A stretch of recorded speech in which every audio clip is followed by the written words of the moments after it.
دکھے دل سے عرض کر رہا ہوں، سب کے دل دکھے ہوئے ہیں۔ حلب اور شام میں جو قیامت برپا ہے، ہمارے مسلمان بچوں پر، عورتوں پر، بوڑھوں پر، جوانوں پر، بیماروں پر ایسی قیامت برپا ہے کہ ہمیں یاد نہیں پڑتا اپنی زندگی میں ایسا ظلم و ستم کسی علاقے پر ہوا ہو،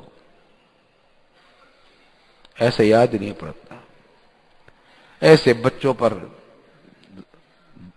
راکٹ اور بم پھینکے جا رہے ہیں، بچوں کو ایسا معلوم ہوتا ہے کہ بچوں کو خاص طور سے نشانہ بنایا جا رہا ہے۔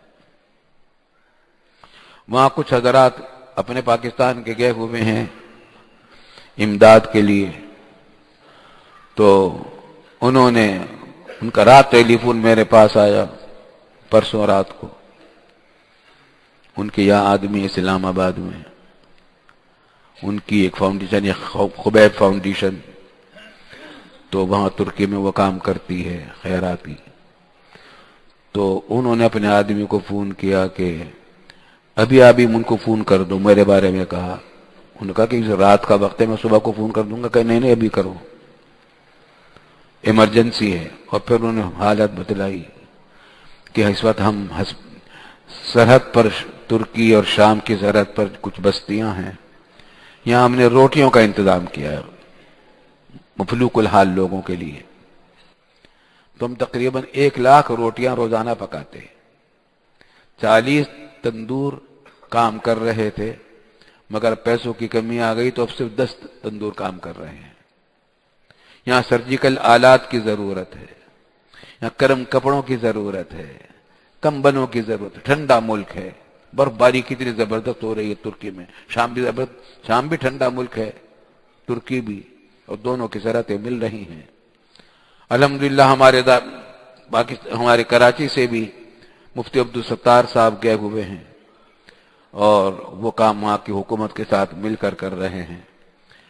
تو اس واسطے اب موقع ہے بہت اچھا اس موقع پر کہ ان کے اپنے بھائیوں کی جو کچھ ہم مدد کر سکتے ہیں کریں۔ سامان بھیجنے کا تو ہمارے پاس سامان نہیں، اگر بھیجیں گے کنٹینر تو کب پہنچے گا، اس پر خرچے بھی بہت آ جائیں گے۔ آسان معاملہ یہ ہے کہ رقمیں بھیجی جا سکتی ہیں، وہ پہنچے ہوئے ہیں۔ رقم بھیجنے کا طریقہ ہم نے ان سے کہا ہے کہ آپ ہمیں بتلائیے کس طرح بھیجیں، وہ آج کل میں ٹیلی فون آ جائے گا ان کا، انشاءاللہ بتا دیں گے۔ رقمیں بہت بڑے پیمانے پر ضرورت ہے، جتنی رقم بھیج سکے جائیں بھیجیں۔ اس وقت بہترین موقع ہے، زکوٰۃ میں بھی بغیر زکوٰۃ کے بھی دیں، بغیر زکوٰۃ کے بھی۔ صدقے سے بلائیں دور ہوتی ہیں، اس نیت سے صدقہ کریں کہ ہماری بلائیں دور ہوں، ہماری مصیبتیں دور ہوں، اللہ تعالی ہم سے راضی ہو جائے، گناہ ہمارے معاف ہو جائیں۔ جتنا کر سکتے ہوں کریں۔ ہم نے دارالعلوم میں استقبالیہ کے اندر اس کا انتظام کر دیا ہے، متاثرین آفات کے نام سے وہاں پہلے سے ایک اکاؤنٹ کھلا ہوا ہے۔ پاکستان میں جتنے زلزلے وغیرہ آتے رہے ہیں اس میں لوگوں نے رقمیں دی ہیں اور وہاں پہنچائی گئی ہیں وہ رقمیں اور سامان، انشاءاللہ اب وہاں بھی پہنچایا جائے گا۔ اسی طریقے سے برما کے اندر جو ظلم و ستم ہمارے مسلمان بھائیوں پر ہو رہا ہے وہاں بھی قیامت ڈھا رہی ہے۔